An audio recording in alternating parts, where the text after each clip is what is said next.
Shalom, jumpa lagi dengan saya dalam channel Klavo Sukacita. Saat ini kembali lagi kita hendak membaca dan merenungkan firman Tuhan. Tetapi sebelumnya mari kita berdoa. Ya Tuhan Allah Bapa kami yang bertahta dalam kerajaan surga, Bapa di dalam nama Yesus. Di saat ini Tuhan, kami menaikkan ungkapan syukur banyak terima kasih karena kebaikan hati Tuhan, karena kasih anugerah Tuhan sajalah kami boleh ada sampai hari ini. Ya Bapa, sebelum kami mengawali seluruh aktivitas kami di sepanjang hari ini, kami hendak membaca dan merenungkan firman-Mu. Bapa, berikanlah kepada kami hikmat pengertian, supaya kami mengerti dan mampu kami lakukan dalam hidup kami setiap hari. Di dalam nama Tuhan Yesus firman yang hidup, kami berdoa. Amin. Firman Tuhan yang kita baca dan yang akan kita renungkan di saat ini terdapat dalam perjanjian baru, yaitu 1 Korintus 11 ayatnya yang ke-29. Lembaga Alkitab memberi judul kebiasaan-kebiasaan yang salah dalam perjamuan malam. Ayat 29 yang berbunyi demikian.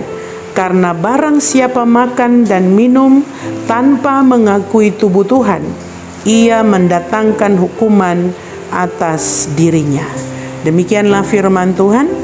Bapak Ibu Saudara sahabat Klavos yang Tuhan Yesus kasihi, bagian ini juga mengingatkan kepada kita. Kalau kita baca dari ayat 1, itu mengingatkan kepada kita bagaimana cara kita beribadah bersama-sama sebagai jemaat Tuhan. Nah, ini pesan yang disampaikan Paulus kepada jemaat yang ada di Korintus, karena Paulus mengingatkan mereka tentang cara yang benar ketika mereka bersama-sama dalam perjamuan kudus. Kenapa Paulus memberi surat ini atau mengingatkan kepada jemaat di Korintus tentang bagaimana cara mereka beribadah bersama-sama sebagai jemaat Tuhan? Karena pada saat itu terjadi perpecahan. Mereka ada dalam kelompok-kelompok, sehingga Paulus memberikan nasihat kepada mereka. Ketika mereka hidup dalam perpecahan, mereka tidak bisa ada dalam peribadatan bersama-sama sebagai jemaat Tuhan, khususnya ketika mereka ada duduk bersama dalam perjamuan bersama. Nah, pada waktu itu terjadilah perpecahan di dalam jemaat. Ada kelompok-kelompok yang terjadi, di mana orang kaya mereka dalam kelompok mereka sendiri, sehingga mereka makan dengan makanan mereka sendiri, dan orang yang miskin pun ada dalam kelompok mereka sendiri. Tidak ada kebersamaan di mana di antara orang kaya ataupun orang miskin pada waktu itu. Oleh karena itu Paulus menegaskan, mengingatkan kepada mereka di ayatnya yang ke-29 kita baca tadi. Karena barang siapa makan dan minum tanpa mengakui tubuh Tuhan, ia mendatangkan hukuman atas dirinya. Itu berarti mengingatkan kepada mereka, tetapi juga kepada kita. Kita tidak bisa datang beribadah bersekutu kepada Tuhan sebagai persekutuan jemaat, sebagai umat Tuhan, kalau di dalamnya kita hidup dalam perpecahan. Artinya ibadah kita tidak layak diterima oleh Tuhan. Bahkan ketika kita duduk dalam perjamuan, kita tidak dapat menikmati berkat Tuhan bila mana ada perpecahan di dalam jemaat ataupun dalam persekutuan. Oleh karena itu, ketika kita menyadari bahwa kita ini adalah tubuh Tuhan, maka ketika kita datang makan dan minum, maka kita akan menjaga arti dari perjamuan itu yang sesungguhnya. Itu berarti mengingatkan kepada kita kembali, ketika kita datang memenuhi undangan Tuhan dalam perjamuan kudus, maka kita harus membenahi diri. Jangan kita hidup menurut pikiran kita sendiri, atau kita berusaha memperbaiki diri supaya kita duduk makan dan minum dan menyadari bahwa kita adalah tubuh Kristus, kita adalah bagian dari tubuh Kristus. Maka kita akan menjaga persekutuan kita. Kita akan beribadah bersama-sama sebagai jemaat Tuhan tanpa membedakan kelompok-kelompok yang ada di dalam jemaat. Bapak Ibu Saudara yang terkasih, itu berarti mengingatkan saudara dan saya, ketika kita datang beribadah kepada Tuhan, maka kita harus hidup berkenan kepada Tuhan. Kita tidak hanya sekedar datang, karena kebanyakan yang terjadi orang yang masih baku marah datang duduk sembahyang sama-sama.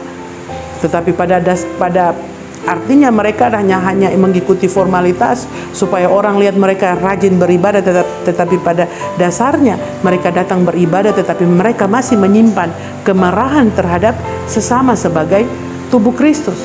Oleh karena itu sekali lagi mengingatkan kepada saudara dan saya bagaimana cara yang benar untuk ada bersama-sama dalam perjamuan kudus, bagaimana cara yang benar untuk bersama-sama beribadah sebagai jemaat Tuhan.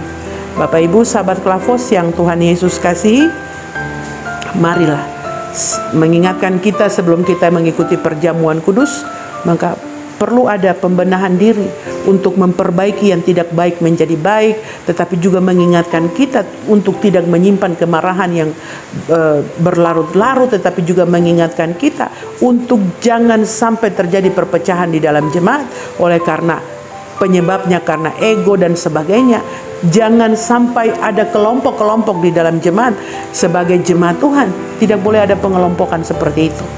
Sebab Tuhan tidak menginginkan, tetapi bagaimana sebagai persekutuan, sebagai jemaat Tuhan, maka kita saling melengkapi, kita saling mengisi satu dengan yang lain, menopang, mendorong satu yang dengan yang lain, supaya hidup berkenan kepada Tuhan.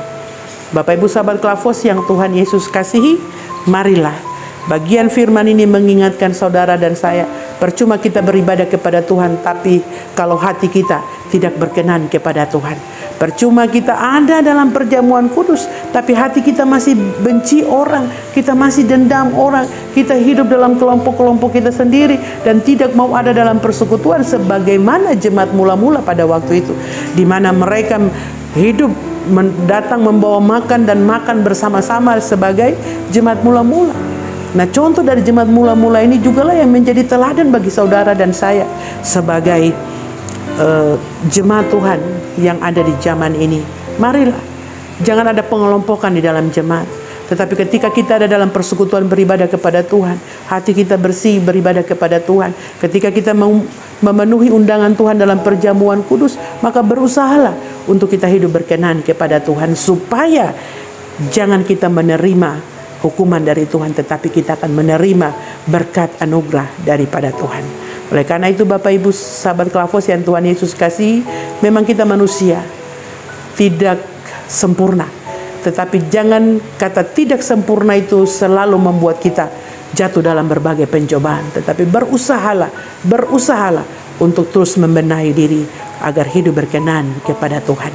Kiranya Tuhan Yesus yang punya firman ini memberkati kita sekalian. Mari kita berdoa.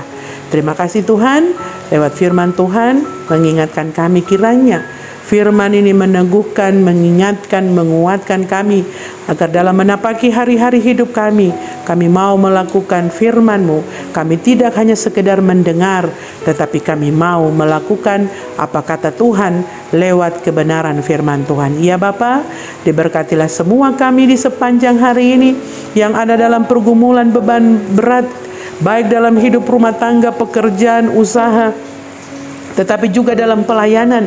Biar Tuhan menolong dan menyertai kami dengan cara Tuhan. Mereka yang sakit, Bapa berkati, pulihkan bagian jamah, bagian tubuh mereka yang sakit, sehingga mereka disembuhkan. Kami juga berdoa bagi bangsa dan negara kami, para pemimpin baik dari pusat sampai ke pelosok daerah, begitupun juga para pemimpin gereja, baik dari pusat sampai kepada jemaat-jemaat yang ada. Tuhan berkati, berikan hikmat kebijaksanaan agar mereka dapat memimpin kami dengan tidak kekurangan suatu apapun. Kondisi, keadaan bangsa dan negara kami secara khusus Papua Barat Daya diberkatilah oleh Tuhan. Kiranya semua kami sepanjang hari ini, mulai dari anak kecil sampai orang tua yang sudah lanjut usia, ada dalam berkat pertolongan penyertaan Tuhan.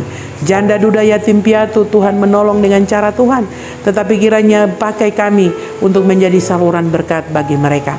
Ya Bapa, ampunilah salah dan dosa kami, agar apa yang kami mohon dan kami minta layak Engkau jawab seturut dengan kehendak Bapa di surga. Di dalam nama Tuhan Yesus kami berdoa. Amin. Shalom. Tuhan Yesus memberkati.